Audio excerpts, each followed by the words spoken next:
I've moved about 20 times in my life. And each time that I move to a new neighbourhood, a new city, a new country, it seems to get harder and harder to sustain the friendships that I left behind. But right now, sustaining those friendships seems especially important and especially difficult. So I'm wondering, what is manageable? How can I keep those friendships afloat without getting overwhelmed? To find out, I turn to my two most trusted sources, data and my mum. Now, since she hates being on camera, this puppet is going to be as good as it gets. But before she weighs in, I wanted to look at the studies on how friendships fall apart, in the hopes that I might be able to avoid some of those pitfalls. According to one study, friendships often dissolve because of a lack of opportunity to meet, hang out, and connect. Which might explain why after a year of isolation, some of my friendships feel like they're hanging on by a thread. That same researcher made headlines with the finding that we lose half of our friendships every 7 years. Now, before you start doom scrolling through your contact list, you should know that's not quite as severe as it sounds. Over those 7 years, the size of our friendship group actually stays pretty stable. So if you have 20 or 30 good friends now, 7 years later, you'll still probably have 20 or 30 good friends. The catch though is that 52% of those faces will be different. Over 7 years, we will replace many of the people in our network with new ones. As someone who has had to work more and more from home, the opportunity to go out and make new friends is pretty limited.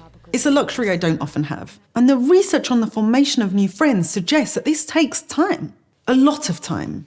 A recent study found that you have to spend between 40 and 60 hours with someone before they can go from an acquaintance to a casual friend. They get upgraded to a fully fledged friend at around 80 to 100 hours, and get elevated to a best friend after you spend at least 200 hours of quality time together.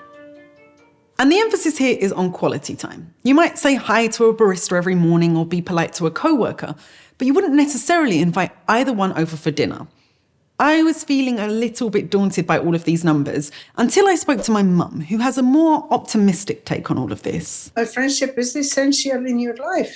How does a friendship start? The first thing is to know that person. If you don't want to know these people, if you don't open a window of communication, you will never become a friend of them. You have to start. If you want to be isolated, you just shut your window, don't look at them, and they don't look at you. Okay, so yes, if I really, really want to make a new friendship, I could go out and make the effort to make a new friend by, say, knocking on my neighbour's door who plays really good music a bit too loudly. But what about my current crop of friends? Are we all doomed just because we don't get the chance to hang out like we used to? I think, yes, with the friends, the distance get further and further if you're not meeting them. But it also shows you the ones that they don't disappear because of the time or the distance. They will be there for you if you need them. So the special friends and this difficult time shows you who cares and who is a good person or a good friend. I think she's right. I don't think there's a magical formula or mythical number of hours to chase. This just takes time and effort. So if you'll excuse me, I have a good friend that I need to call.